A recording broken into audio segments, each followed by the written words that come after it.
Então vamos lá, primeira coisa, a linguagem técnica, gente. Então, assim, quando você tem uma linguagem técnica, aquela questão do. Realmente, você está trabalhando, você está ali junto, e aí você joga uma linguagem técnica.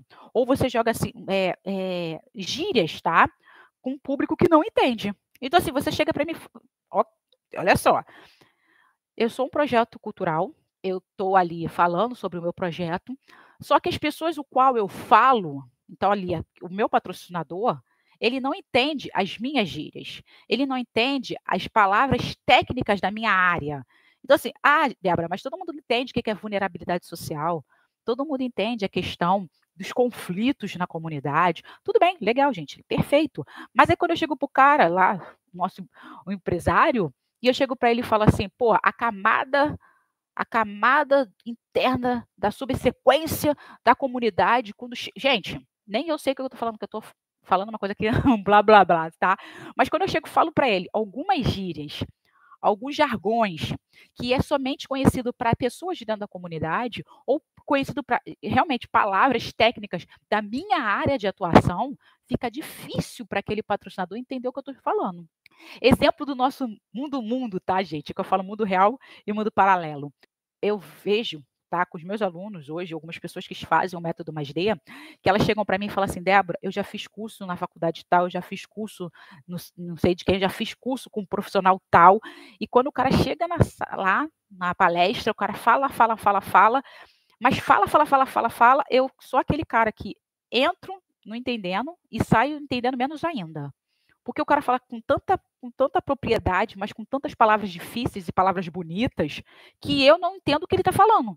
E aí você chega aqui e manda uma palavra totalmente, um vocabulário popular, porque as pessoas falam para mim isso, um popularzão, assim, que todo mundo entende. Cara, eu aprendi muito mais rápido, eu saquei muito mais coisas do que o curso que eu fiz, eu paguei 3 conto. Daquele cara que é super badalado, conhecido sobre questão de captação de recurso, que eu paguei um curso com o cara e cheguei lá, o cara falou, eu não entendi nada e não consegui aplicar nada dentro do meu projeto. Essa é a questão. O que adianta você falar bonito se quem está absorvendo essa informação não entende o que você está falando? Então, gente, muito cuidado com o seu vocabulário, com a sua linguagem na hora de apresentar o seu pitch. Eu gosto muito de falar para as pessoas que a sua apresentação ela tem que ser de uma forma que até uma criança de 5 anos ela entenda. Entendeu? Então, assim, a sua apresentação ela tem que ser simples. Ela tem que ser objetiva, mas simples. Porque as pessoas vão entender com mais facilidade. Não precisa falar com coisas técnicas, não precisa colocar vocabulários assim que só a galera ali de dentro da comunidade entenda, porque o seu patrocinador, ele não vai entender o que você está falando. E no momento que ele não vai entender o que você está falando, ele não vai querer contribuir, ele não vai querer doar para o seu projeto social. Então, isso é um grande erro que as pessoas cometem. Querer falar bonito, não saber usar essas palavras, querer falar bonito e as pessoas não entenderem o que você está falando. Então, essa questão, você tem que sempre fazer o pitch para apresentar, mas você tem que fazer com que as pessoas entendam a sua apresentação. Então, tenha vocabulário, tenha uma apresentação, o falar simples, direto e objetivo. Show? Segundo erro que as pessoas cometem é o excesso de informação. Gente, as pessoas querem botar 50 mil informações, falarem tudo e mais um pouco. Então, essa questão de informação, gente, você não é aquela coisa, eu peco com mais do que com menos. Legal. Mas, às vezes, quando a gente fala de pitch, a gente tem que entender que o pitch, gente, ele é uma apresentação o qual você vai fazer que vai ter 5 minutos, que você vai ter 10 minutos. E normalmente você faz 5 minutos, tá? O normal é você fazer 5 minutos. Então, por que você vai falar um monte de coisas que não vai fazer diferença? O que adianta você falar um monte de coisas que, às vezes, aquele monte de coisa não foi o que você deveria falar? Entendeu? Então, assim, para que tanta informação que às vezes não vai fazer diferença nenhuma para você? Você vai falar, enrolar, encher a salsicha e no final das contas você não disse o que realmente deveria falar. Então, não peque com esse excesso de informação. Fale coisas detalhadas, mas fale coisas que tenham sentido para aquela sua apresentação. Vá nos pontos chaves. O que é esse ponto chave? Gente, fale o que vai fazer diferença. Quem é seu projeto, quem é seu público, onde você está, quais são os resultados que você está tendo, quais são os resultados que você quer ter, o quanto você gasta para o projeto acontecer. Pontos chaves, aquela coisa, pá, pum, pá, só. Não precisa falar: "Ah, eu criei o projeto, hoje a gente tem tantas famílias. Ah, nós já fizemos isso, isso assado. Ah, foi por causa disso, ti". E às vezes você cria coisas dentro do projeto que não vai chegar no seu objetivo. Então isso, gente, é um grande problema. Fazer coisas que não vai fazer você chegar no seu objetivo, no porquê realmente o projeto foi criado. Show? Terceiro ponto aqui que eu vejo muitas pessoas errarem é a falta de contexto. Como assim, gente? Gente, é importante você certificar quem é seu público. Quem é seu público, o que ele faz, quando, onde, por quê. É importante você falar quem é seu público e é importante você falar a questão de com quem você está falando. Como eu falei, a falta de conexão, a falta de contexto. As pessoas falam, como eu falei, a gente às vezes quer falar muita coisa, quer encher salsicha, e no final das contas a gente não tem conexão, a gente acaba não conectando o nosso propósito, a nossa causa com o que a gente está fazendo. Então, assim, hoje a gente trabalha com crianças e adolescentes, exemplo, tá, que eu estou para vocês aqui, e a gente faz com que essas crianças eles tenham uma qualidade na educação para eles terem um futuro melhor. Então, a gente trabalha com educação. Então, a gente trabalha com música, legal, a gente trabalha com português, com matemática, com geografia, a gente tem oficina de leitura, a gente tem oficina do número, a gente tem oficina da redação, a gente tem o trabalho com a psicóloga, a gente tem trabalho com assistente social, e aí, legal, você trabalha com as crianças, toda direcionada à qualidade de vida dessas crianças, relacionada à questão da cultura, à questão da educação, com essas crianças. A família vem para esse entra no processo do projeto através de conseguir cesta básica, de conseguir as orientações para melhorar a qualidade de vida dessa criança, orientações para melhorar também a qualidade de vida dessa família, no contexto da gente bota lá no quadro, quadro de emprego para os pais, tá? Legal, quadro de empregos para os pais, mas o nosso foco é as crianças. Aí, de repente, eu estou vendo que tá aí vários projetos, vários editais abrindo vaga para conseguir trabalhar com mulheres. Então, a questão de profissionalização. E aí eu falo, vou criar uma oficina para as mães aqui, sabe? Porque as mães têm a ver com os nossos alunos, têm a ver com as nossas crianças. Então, eu vou criar um projeto para as mães, de empregabilidade para as mães, para as mulheres que sofrem violência. Aí você vai lá e cria uma atividade para essas mulheres, porque você viu uma demanda dentro do seu projeto. Só que olha só, o teu projeto trabalha com o quê? Com crianças e adolescentes, vulnerabilidade social da comunidade X, no contexto que essas famílias entram para dar o retorno de como está o desenvolvimento dessas crianças. Então, a mãe está ali para falar com a gente, com a questão do psicólogo, a questão dos benefícios que a gente tem para melhorar a qualidade de vida dessas crianças. Claro que vai envolver os pais. Perfeito, mas a gente não falou em nenhum momento que a gente vai criar oficina para as famílias. A gente não falou que a gente trabalha com as famílias no, no tudo. Eu trabalho com as famílias, as crianças e as famílias. Não, eu falei que eu trabalho com as crianças. Os pais vêm no segundo plano, tá? Que é, na verdade, um público indireto, que é para a gente ter resultados para melhorar a vida dessa criança. Mas eu não tenho que fazer uma oficina profissionalizante para o pai ou para a mãe, porque eu estou vendo que as coisas têm que eu estou vendo que tem que conseguir recurso, estou vendo que o pessoal está dando muito dinheiro para projetos que trabalham com profissionalização.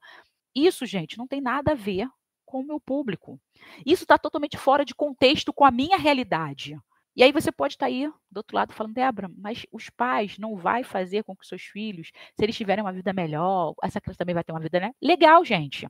Como eu falei, o projeto ele está ali, ele tem o banco lá de informações para os pais para conseguir emprego, para fazer curso. Ele tem o banco, mas não está ligado diretamente com a instituição. O projeto indica mães, pais para fazer curso em outras instituições, a gente tem parceria com outras instituições, mas a gente, dentro do projeto, não pode fazer esse tipo de atividade, porque a gente colocou que o projeto trabalha com crianças e adolescentes, na educação, na cultura e na assistência. Crianças e adolescentes, nosso público vai de 4 anos até os 17 anos e 11 meses. Eu não posso trabalhar com as mães, questão de empregabilidade, porque isso não tem nada a ver com o meu público, qual eu falei ali no meu estatuto. Se eu ainda não estou legalizada, mas o meu trabalho todo, tudo que eu falo está direcionado apenas para crianças e adolescentes, eu não posso criar atividades para os pais. Entendeu? Não posso. Ah, Débora, mas você tem uma roda de conversa para os pais. Eu tenho uma roda de conversa para os pais ali, tá? Com os pais, para eu falar das nossas crianças, para falar da questão da educação, para falar a questão, bater aquele bate-papo do mundo que está acontecendo, que está influenciando as minhas crianças a não dar um passo maior para elas serem protagonistas da vida delas. Por isso que eu tenho que ter os pais ali, para os pais me falarem, para que eu possa melhorar o meu atendimento. Mas não quer dizer que eu estou trabalhando diretamente com os pais, fazendo atividade para os pais. Entendeu a ideia? Então é importante a gente ter essa clareza, porque na hora do pitch, eu tenho que explicar para as pessoas as minhas ações, as minhas atividades para chegar ao quê? No meu objetivo. Sim, a gente tem que entender que o nosso objetivo ele não vai ser aquele 100% das crianças vão passar na faculdade, 100% das crianças vão fazer pré-vestibular. Gente, mas a gente tem a questão do objetivo geral, geralzão lá, que vai ser tantas crianças conseguindo trabalhar, tantas crianças conseguindo passar na faculdade, tantas. Tem esse, mas a gente não pode esquecer que ainda tem uma transformação que não aparece, que é comportamental, sentimental, emocional, que às vezes não está aparentando, eu falo, não está naquela criança que passou na faculdade, naquela criança que foi estudar num colégio militar. Não está. Mas eu tenho outras transformações que a gente também tem que dar uma olhada. Legal? Então é importante a gente ter essa conexão, entender que o projeto ele tem que ter começo, meio e fim. Ele tem que estar conectado, tudo. A minha missão, a minha visão, os meus valores, as minhas ações, os meus resultados, tem que estar tudo conectado no meu propósito, na minha causa. Legal? Outro ponto aqui que eu vejo que as pessoas falham, gente, é no entusiasmo. Como assim, Débora? As pessoas vai falar, apresentação, né? Ah, eu trabalho num projeto social chamado Criança Feliz. E esse projeto ele tem mais de 10 anos. É um projeto assim que começou com a minha mãe, mas hoje a gente está fazendo o projeto acontecer com muita dificuldade, né? Mas sabe como é que são as coisas, né? Gente, olha só, eu tô chorando aqui, eu tô entristecida. Então assim, cara, quando tu vai apresentar um pitch, eu não estou falando que você tem que acender, explodir fogos atrás de você, você tá lá com a piti, não é isso. Mas eu estou falando para você, olha só, meu projeto social, ele trabalha com crianças e adolescentes. Olha só a tua postura. Você vai falar assim com entusiasmo. Nossa, a gente tem criança, a gente tem 150 crianças, a gente já teve mais crianças, mais com a questão da questão realmente financeira do país, né? As pessoas estão diminuindo a contribuição, a gente até aumentou o número de contribuintes, mas o valor de contribuição diminuiu, e com isso acarretou com que a gente tivesse menos criança no projeto, que é melhor atender menos criança com qualidade do que atender muitas crianças e não ter qualidade no nosso trabalho. Então, assim, você está falando, você está ali comunicando com a pessoa, isso é entusiasmo. Não é você chegar ali, robozinho, o projeto social nasceu de uma experiência, robozinho. Ou então, o projeto, ele tá difícil a situação, sabe? Mas a gente continua vivendo. Então, assim, você tem que estar entusiasmada, porque gente, a tua apresentação, você tem que exalar. Sério, gente, tu tem que exalar alegria, você tem que exalar, assim, preocupação com o futuro dessas crianças, mas, ao mesmo tempo, você não pode ficar triste. Porque, como eu falei, você tem que olhar para a pessoa tem que estar motivada para doar para o teu projeto. Se você chegar triste, murcha, já é aquela coisinha quase se apagando, cara, o cara vai se apagar junto contigo e tu não vai ter doação nenhuma. Entendeu? Então é importante a gente se ligar nisso. Outra coisa aqui que eu fico vendo, gente, é o tempo inadequado. O que é o tempo inadequado? A gente não respeita o tempo. A gente quer falar, e no final das contas a gente não fala nada. E a gente fala, poxa, mas ainda não terminei, posso continuar aqui? Gente, é esse tempo que a gente perde um compromisso e a credibilidade. Porque se o cara falou que você vai atender, você vai ter 5, 10, 15 minutos para você apresentar, você já tem que estar preparada para apresentar em 5, em 10 e 15 minutos. Você não pode, eu quero ter mais tempo. Não, gente, não tem mais tempo. É 5, 10 ou 15 minutos, acabou. Você que se preparasse para apresentar nesse período.